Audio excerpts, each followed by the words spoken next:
पृथ्वीला पाहण्याचा आपला दृष्टिकोन कायमच बदलणाऱ्या अलेक्झांडर फॉन हम्बोल्ट या महान वैज्ञानिकदृष्ट्या व्यक्तीबद्दल आज आपण जाणून घेऊया. चला तर मग थेट मुळाशी जाऊया. निसर्गाची ही आधुनिक समज नेमकी कोणी विकसित केली? विचार करण्यासारखं आहे ना? केवळ नकाशे काढण्यापलीकडे जाऊन हम्बोल्टमुळे भूगोल हे मोजमापांवर आधारित एक खऱ्या अर्थाने परस्पर संबंधित विज्ञान बनलं. 1769 मध्ये जन्मलेल्या हम्बोल्टने राजेशाही सुखसोयी नाकारल्या. त्याऐवजी लहानपणापासूनची निसर्गाची आवड जपत त्यांनी वैज्ञानिक शोधांचा खडतर मार्ग निवडला. केवळ वरवरचे निरीक्षण न करता प्रगत उपकरणांद्वारे निसर्गाचे अगदी अचूक मोजमाप करण्यावर त्यांचा ठाम विश्वास होता.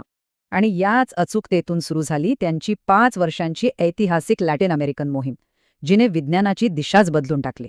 माउंट चिम्बोराझोवर चढाई करताना त्यांनी एक भन्नाट शोध लावला. पर्वताच्या उंचीनुसार वनस्पतींमध्ये कसे बदल होतात हे त्यांनी नोंदवले. ह्याच अद्भुत आणि नव्या माहितीने जैवभूगोल आणि पर्यावरणशास्त्र या आधुनिक विज्ञान शाखांचा अतिशय भक्कम पाया रचला. त्यांचा सर्वात क्रांतिकारक आणि महत्त्वाचा विचार म्हणजे निसर्गातील प्रत्येक गोष्ट एकमेकांशी जोडलेली आहे. खरंच थक्क करणार आहे. निसर्गाचे सर्व घटक वेगळे नाहीत. एका जिवंत आणि गतिमान प्रणालीत ते एकमेकांना कसे आकार देतात हे त्यांनी सिद्ध केले. जागतिक हवामानाचे संबंध दाखवण्यासाठी त्यांनी समताप रेषा शोधून काढल्या. याच रेषांवर आजचे आपले आधुनिक हवामान नकाशे आधारित आहेत. या परस्पर संबंधाचे एक उत्तम उदाहरण म्हणजे दक्षिण अमेरिकेच्या किनाऱ्यालगत त्यांनी शोधलेला अतिशय थंड पाण्याचा हम्बोल्ट प्रवाह.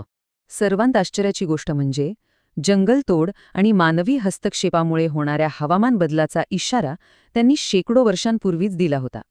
त्यांच्या कॉस्मोस या पुस्तकाने विज्ञान आणि कलात्मकतेची सुरेख सांगड घातली, ज्यामुळे चार्ल्स डार्विनसारखे दिग्गज शास्त्रज्ञही थेट प्रेरित झाले. आजच्या गंभीर पर्यावरणीय संकटात पृथ्वीला एक सजीव प्रणाली मांडण्याचा हाच हम्बोल्ट यांचा दृष्टिकोन आपल्याला नक्कीच मार्गदर्शक ठरू शकतो.